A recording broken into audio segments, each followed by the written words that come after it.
ناظرین السلام علیکم۔ مارچ 1979 میں جب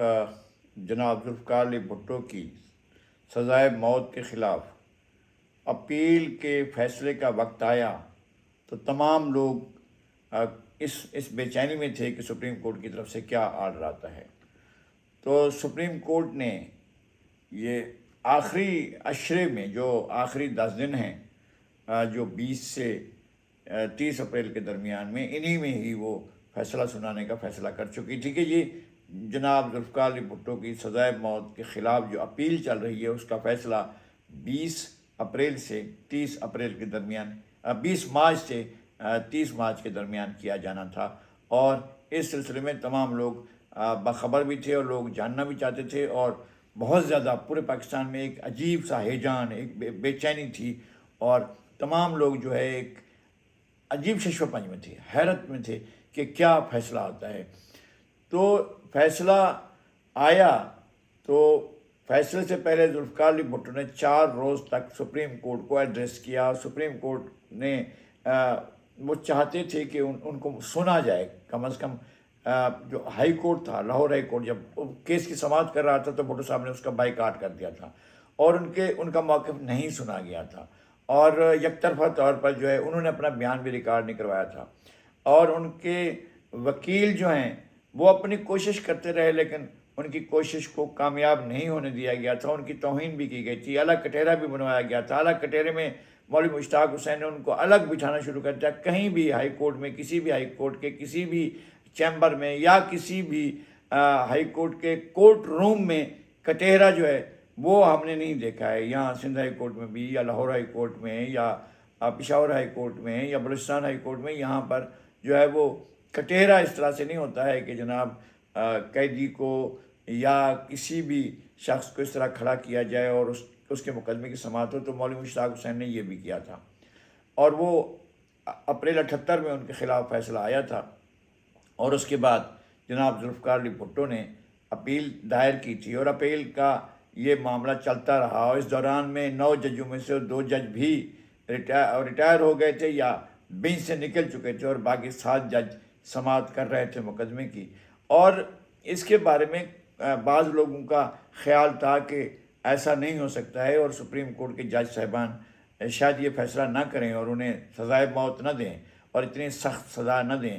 لیکن یہ ساری خوش امیدیاں تھیں اور خوش گمانیاں تھیں لوگوں کی۔ جنرل ضیاء الحق طے کر چکے تھے اور جج صاحبان بھی طے کر چکے تھے، اور یہ سارا کچھ طے شدہ ایک مقدمہ تھا۔ بہت سے پاکستان کی تاریخ میں طے شدہ مقدمات ہوئے ہیں، اور ان طے شدہ مقدمات کے طے شدہ فیصلے بھی ہوئے ہیں۔ ایک فیصلہ یہ بھی تھا جو جناب ذوالفقار علی بھٹو کی پھانسی کا، جب مارچ کے آخری اشرے میں فیصلہ آ گیا اور سپریم کورٹ نے جناب ذوالفقار علی بھٹو کی اپیل جو ہے وہ مسترد کر دی، اور انہیں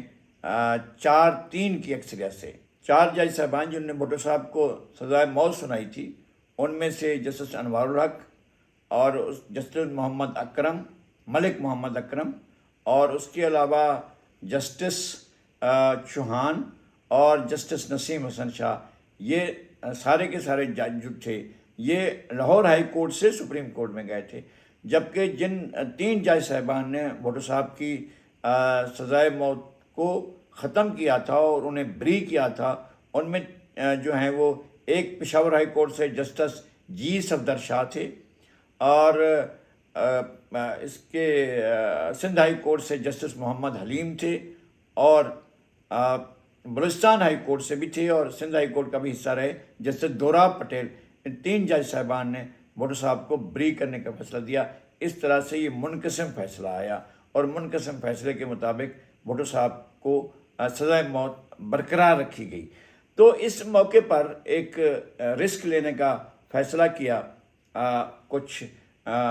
ہم لوگوں نے بیٹھے اور ہم نے یہ فیصلہ کیا کہ اب اس کا کیا فیصلہ کیا ہو سکتا ہے، ہم اس میں کیا کچھ کر سکتے ہیں۔ تو جناب محمد شفیع محمدی جو نئے وکیل بنے تھے، انہوں نے کہا کہ ہم یہ فیصلہ جو ہے اس کے خلاف ہم شریعت کورٹ میں، اس وقت تمام صوبوں میں صوبائی شریعت کورٹس بن چکی تھیں۔ سندھ میں سندھ شریعت کورٹ تھی، اسی طرح سے لاہور میں بھی تھی، صوبائی شریعت کورٹ اسی طرح سے جو ہے وہ پشاور میں تھی اور بلوچستان میں بھی تھی، شریعت کورٹس بن چکی تھیں۔ ہم یہ فیصلہ ہوا کہ سندھ کی شریعت کورٹ میں اس سزا کے خلاف اپیل کی جائے یا اس سزا کو چیلنج کیا جائے۔ تو اب بنیاد کیا ہو کہ جس کی بنیاد پر چیلنج کریں، کیونکہ سپریم کورٹ تو اپنا فیصلہ دے چکی تھی۔ تو اب اس کے بعد کیا ہم شریعت کورٹ کی طرف جا سکتے ہیں؟ چونکہ اس وقت جنرل ضیاء الحق نے اسلام کے نفاذ کا جو ہے بیڑا اٹھایا ہوا تھا، اور وہ ہر وقت یہ کہتے تھے کہ میں اسلام نافذ کر رہا ہوں۔ تو ایک یہ چیلنج بھی تھا ان کے لیے کہ جو ہے وہ شریعت کو کتنی اہمیت دیتے ہیں اور شریعت کی عدالت کو کتنی اہمیت دیتے ہیں۔ تو ہم اس سپریم کورٹ کے فیصلے کو سندھ کی شریعت کورٹ میں جو ہے وہ چیلنج کرنے کا فیصلہ کر چکے تھے، اور فیصلے میں جسٹس شفیع محمدی نے تیاری کرنی تھی اور میں نے کتابیں فراہم کرنی تھیں۔ تو میں نے ان دنوں بہت سی کتابیں خریدی بھی اور دوستوں سے بھی لی تھیں، اور وہ کتابیں تاریخ طبقات ابن سعد، تاریخ طبری، تاریخ ابن خلدون، تاریخ یعقوبی، تاریخ مسعودی، اور ان تاریخوں کی کتابیں میں نے جمع کی تھیں، اور ہم نے وہ کتابوں میں سے ایک واقعہ جو ہے ہم نے ٹھوس بنیادوں پر نکالا، جس میں حضرت علی کی شہادت کا واقعہ تھا۔ حضرت علی کی شہادت کے موقع پر بھی یہی ہوا تھا کہ کچھ لوگوں نے سازش تیار کی تھی، اور پھر اس کے بعد جو ہے وہ جب حضرت علی داخل ہوئے مسجد کوفہ میں، اور میں نے خود جا کر دیکھا تھا وہ منظر بھی کہ کہاں پر کون کون سی جگہ پر کیسے کیسے وار کیا گیا تھا حضرت علی پر۔ جو داخل ہوئے تو حضرت علی پر وار کیا گیا، پھر آگے بڑھے تو پھر ایک اور وار کیا گیا، پھر آگے بڑھے تو ایک اور وار کیا گیا، اور فائنل جب وہ باقاعدہ نماز پڑھا رہے تھے اور وہ سجدے میں گئے تو پھر آخری وار جو ہے وہ ابن ملجم نے کیا تھا۔ تو حضرت علی کے سامنے حضرت علی کو لے گئے، وہاں سے اٹھا کر مسجد کوفہ سے ان کے گھر کی طرف لے کر گئے، اور میں نے وہ خود کمرہ بھی جا کر دیکھا تھا جہاں حضرت علی کی شہادت ہوئی اور جہاں پر انہوں نے آخری سانس لی، تو وہ کمرہ بھی جا کر دیکھا تھا۔ تو اس کمرے میں جب لے گئے تو جو ملزم تھا یا جو مجرم تھا اس اندوہناک واقعے کا، حضرت علی کی شہادت کے واقعے کا، اور جس نے حضرت علی پر ایک کاری ضرب لگائی تھی، اور اس واقعے کے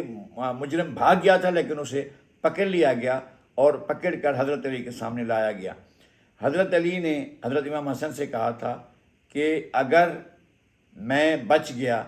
تو خود اس سے میں ہی بدلہ لوں گا، اور اگر میں اس واقعے میں جانبر نہ ہو سکا اور میں بچ نہ سکا تو پھر اس نے مجھ پر ایک وار کیا ہے، اس پر ایک ہی وار کیا جائے، اور ایک سے زیادہ وار نہیں کیے۔ یہ ججمنٹ تھی، یہ فیصلہ تھا، اور یہ اسلام کے چوتھے بڑے خلیفہ اور خلفائے راشدین میں سے ایک اہم خلیفہ جو تھے حضرت علی کا یہ فیصلہ تھا، اور انہوں نے یہ فیصلہ، یہ تاریخ میں، تاریخ طبری میں بھی ہے، تاریخ ابن خلدون میں بھی ہے، طبقات ابن سعد میں بھی ہے، اور یعقوبی میں بھی ہے، اور مسعودی میں بھی ہے، اور بہت سی اور ہم نے نجیب اکبر آبادی کی کتابیں بھی جمع کی تھیں، ان کی بھی تاریخ اسلام جمع کی تھی، اور یہ جو ہے علامہ جلال الدین السیوطی کی بھی ہم نے جمع کی تھی، ان کی بھی تاریخ کو ہم لائے تھے۔ تو ان میں تمام میں واقعے کی یکسانیت تھی۔ یہی کوٹ کر کے ہم لے کر گئے، شفیع محمدی نے اس کی پٹیشن بنائی، اور شفیع محمدی ہی اس کے پٹیشنر بنے، اور ہم ساتھ تھے، میں اور شفیع محمدی، ہم نے جا کر سندھ شریعت کورٹ میں جو ہے وہ پیش کیا۔ اور سندھ شریعت کورٹ کی جو جج صاحبان تھے، جسٹس عبد القادر شیخ جو سندھ ہائی کورٹ کے چیف جسٹس تھے، بربنائے عہدہ وہ اس کے چیف جسٹس تھے سندھ کی شریعت کورٹ کے۔ پھر دو جو جج شامل کیے گئے تھے مزید، جو شریعت کورٹ کا 3 رکنی شریعت کورٹ تھی، اس 3 رکنی شریعت کورٹ میں ایک ڈاکٹر ذوالفقار مرزا کے والد تھے جسٹس ظفر حسین مرزا، اور ایک جو ہیں وہ جسٹس ڈاکٹر آئی محمود تھے۔ یہ 3 جج صاحبان کی کوڈ لگی، اور شفیع محمدی نے وہ پیش کی پٹیشن۔ تو پٹیشن کو پڑھنے کے بعد چیف جسٹس نے کہا کہ پٹیشن ایڈمٹ کی جاتی ہے، اور وہ ایڈمٹ ہو گئی۔ اب ایڈمٹ ہوتے ہی انہوں نے دوسرا سوال کیا کہ آپ کا وکیل کون ہوگا؟ یہ پٹیشن تو آپ پیش کر رہے ہیں، آپ کی کون آپ کو ریپرزینٹ کرے گا اس شریعت کورٹ کے اندر؟ تو اس سے پہلے کہ شفیع محمدی جواب دیتے، عبدالحفیظ پیرزادہ کھڑے ہو گئے، اور انہوں نے کہا کہ میں شفیع محمدی کا وکیل ہوں گا، اور انہوں نے اب وکالت نامہ بھرے بغیر ہی اعلان کر دیا، اور شفیع محمدی اس بات پر خوش ہو گئے کہ ایک اچھے وکیل جو ہیں وہ مجھے مل رہے ہیں۔ تو کورٹ ایڈجن ہو گئی۔ کورٹ ایڈجن ہونے کے بعد پھر ہم نے ہم بار روم میں چلے گئے، اور سیکنڈ فلور پر ہی جو ہے ہم نکلے چیف جسٹس کے روم سے، اور بار روم میں جا کر ہم انتظار کرنے لگے کہ عبدالحفیظ پیرزادہ آئیں گے تو ان کو کیس کی باریکیاں اور ریفرنسز جو ہیں ان کو سمجھائیں گے، مگر وہ نہ آئے۔ ہم انتظار کرتے رہے، اور ان کا انتظار ہم کو لگ بھگ 4 بجے تک کرتے رہے، 3 اور 4 کے درمیان تک ہم ان کا انتظار کرتے رہے۔ پھر اس دوران میں شفیع محمدی صاحب نے کہا کہ جی اب ہمیں چلنا چاہیے۔ تو اس وقت شفیع محمدی صاحب کا آفس جو تھا وہ سندھ مدرسۃ الاسلام کے بالکل سامنے تھا، شفیع کوٹ اس کا نام تھا جگہ کا، وہاں پر ان کا آفس تھا۔ تو ہم وہاں چل کر بیٹھ گئے۔ ہم نے کہا شاید کوئی کسی سے نمبر لے کر شفیع صاحب کا ان کو فون کریں، تو ان کو فون بھی نہیں آیا حفیظ پیرزادہ کا۔ تو تقریباً 6:30 پونے 7 بجے ہم نے فیصلہ کیا کہ اب ہم یہاں سے ٹیکسی کریں اور ٹیکسی میں ہی حفیظ پیرزادہ صاحب کے گھر جائیں۔ تو عبدالحفیظ پیرزادہ سن سٹی بولیوارڈ پر رہتے تھے، اور ان کے گھر کے ساتھ ذرا سا قریب ہی آگے جو ہے وہ پیار علی علانہ کا گھر تھا۔ اور یہاں پر جو لوگ رہتے تھے اس روڈ پر، ان میں بڑے بڑے لوگ رہتے رہے۔ آخری دنوں میں جناب جسٹس سعید الزمان صدیقی بھی اسی روڈ پر رہا کرتے تھے۔ جب ان کا بطور گورنر انتقال ہوا تو ان کا گھر اسی جگہ پر تھا، اسی سنسد بولیوارڈ پر تھا۔ جناب حاکم علی زرداری کا گھر سنسد بولیوارڈ سے ذرا سا اندر ایک گلی میں تھا، اور پھر وہاں پر ہی جو ہے مزاری ہاؤس اور حاکم علی زرداری صاحب کا گھر بالکل برابر میں تھا۔ ذرا سا آگے جا کر سیدھے ہاتھ پر جو ہے وہ میر ہزار خان بجنانی کا گھر تھا، اور اس سے پہلے مزاری ہاؤس اور زرداری ہاؤس کے سامنے حمزہ پلیجو کا جو ہے وہ گھر ہوا کرتا تھا۔ تو وہ تو انہوں نے بعد میں لیا تھا، لیکن جب یہ ٹرائل ہو رہا تھا اس وقت، جب یہ بھٹو صاحب کا معاملہ ہم لے کر گئے تھے، تو اس وقت اس جگہ پر صرف یہ 2 گھر تھے، باقی لوگ بعد میں آ کر آباد ہوئے تھے۔ لیکن یہ جو ہے عبدالحفیظ پیرزادہ بھی سن سٹی بولیوارڈ پر رہتے تھے، اور پیار علی علانہ بھی سن سٹی بولیوارڈ پر رہتے تھے۔ تو ہم ان کے گھر چلے گئے، اور ان کے گھر میں جا کر ہم نے اپنے آنے کی اطلاع بھجوائی۔ تو حفیظ پیرزادہ بہت لوگ ان کو ملنے آئے ہوئے تھے، اور وہ لوگوں سے مل رہے تھے، لیکن انہوں نے کوئی رسپانس نہیں کیا کہ بھئی یہ لوگ آئے ہیں، اتنا بڑا کیس ہے۔ اگلے دن کی ڈیٹ ملی ہوئی تھی، ہمیں اگلے دن پیش ہونا تھا، یعنی 21 کو یہ ہم نے شفیع محمدی صاحب نے پٹیشن دائر کی، 22 کی تاریخ لگی ہوئی تھی، اور 22 کی تاریخ جو ہے وہ ہم نے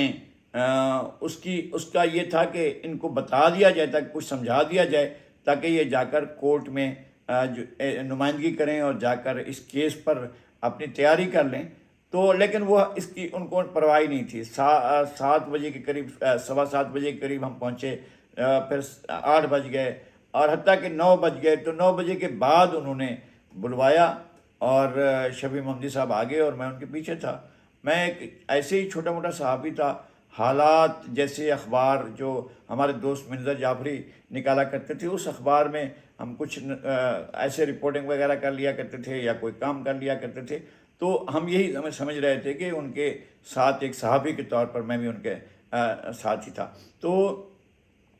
حفیظ پیرزادہ نے شفیع محمدی صاحب کو دیکھتے ہی کہا، آپ کو کیوں اتنی جلدی ہے؟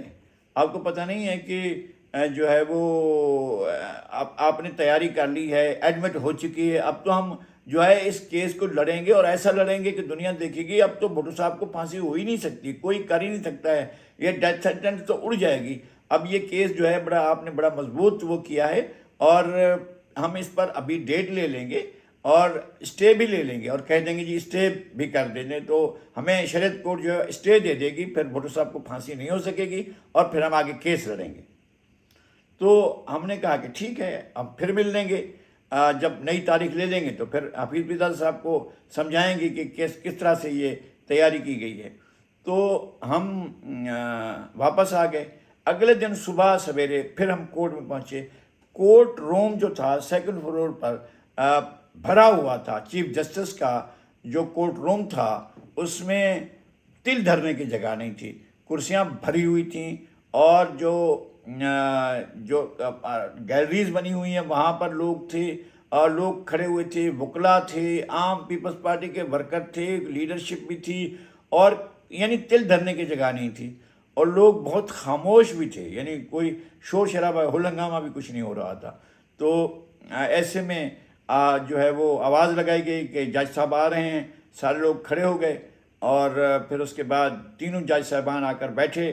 جسٹس عبدالقادر شیخ, جسٹس ظفر حسین مرزا اور جسٹس ڈاکٹر آئی محمود نے اپنی اپنی کرسیاں سنبھالیں, اور پھر آواز دی. اس میں پیشکار نے بتایا کہ کیس نمبر فلاں, ابھی وہی کیس تھا, اور شریعت کورٹ میں کون سے کیس آئے ہوئے تھے, بس وہی کیس سننا تھا. تو وہ اسی کیس کو جو ہے وہ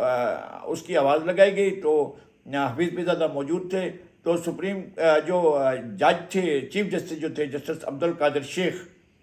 انہوں نے پیرزادہ صاحب کی طرف دیکھا, یس مسٹر پیرزادہ. تو پیرزادہ اٹھ کر کھڑے ہو گئے, اور انہوں نے ایک ہی جملہ کہا, اور پورے کے پورے اس کورٹ روم میں سکتہ طاری ہو گیا, اور ہر آدمی خاموش اور ششدر رہ گیا. اس نے کہا, مائی لارڈ, آئی withdraw دس پٹیشن. اور ان کے یہ کہتے ہی تو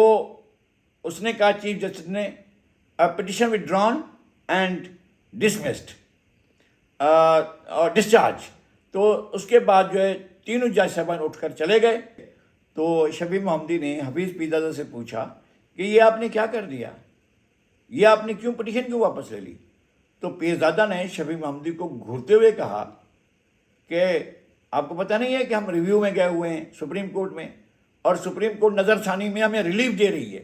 اور دیکھنا کہ بھٹو صاحب کو کوئی پھانسی نہیں دے سکتا ہے. مجھے یہ اطلاع مل چکی ہے کہ وہ ریلیف دے رہی ہے. اور اس طرح سے